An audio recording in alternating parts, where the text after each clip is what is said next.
After a winless opening weekend, the Ole Miss volleyball team bounced back in a big way with a trio of victories this past weekend of the Big Easy. Freshman Anna Baer has kind of taken the SEC by storm in the first couple of weeks of the season with her play, which included League Freshman of the Week honors. And it's something that even came as a bit of a surprise for her head coach. Some of that we didn't really see in practice the first couple of weeks. So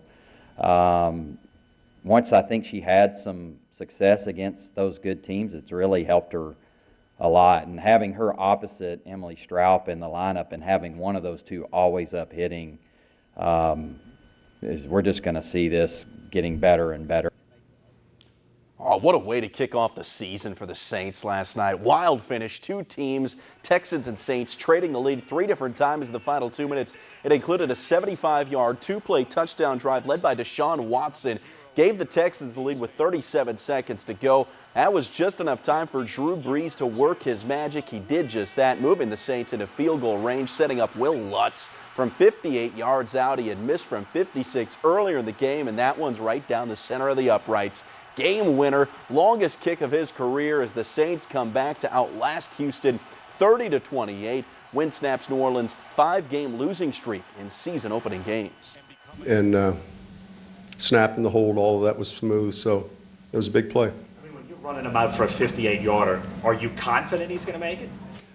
Well, we're running him out with a 58-yarder with 2 seconds, so yeah, the way he's kicking, yeah. In the first half didn't go my way, and you know that's what this game's all about, is bouncing back and be able to have your teammates have your back and make a kick like that. That's got to be a top 1 moment for me. NASCAR's offseason during the season continuing this morning with the announcement that Matt DiBenedetto has agreed to a deal to join the Wood Brothers to pilot the famed number 21 car starting next year. DiBenedetto was left without a ride for next season despite having the best year of his career. He's racked up 6 top 10s in his last 10 races. That's more than he had in his previous 4 years combined. A spot in the 21 ride left vacant after Paul Menard's announcement that he'd retire at the end of the season. 39-year-old Menard has 1 win in 460 career Cup Series starts. David Ortiz making a triumphant return to Fenway Park last night in his first public appearance since being wounded by gunfire in the Dominican back in June. Big Papi throwing out the ceremonial first pitch before the Bo Sox game against the Yankees. Ortiz gave thanks to fans and members of both teams for reaching out to him. The retired 3-time World Series champion was released from the Massachusetts General Hospital back on July 29th following 3 surgeries due to complications from the gunshot wounds. Doctors expect Ortiz to make a full recovery. There continues to be a buzz in the air about a conspiracy theory that Major League Baseball has juiced balls to increase the power numbers in the sport. Houston Astros' recent production adds to that conspiracy.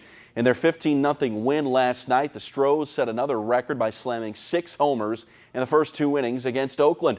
Houston would add 1 more, a 7th home run later in the game, adding to MLB's record-breaking season that saw the league shatter its home run record for a single season back in August. Power surge comes just hours after Houston scored 21 runs in a win over Seattle back on Sunday.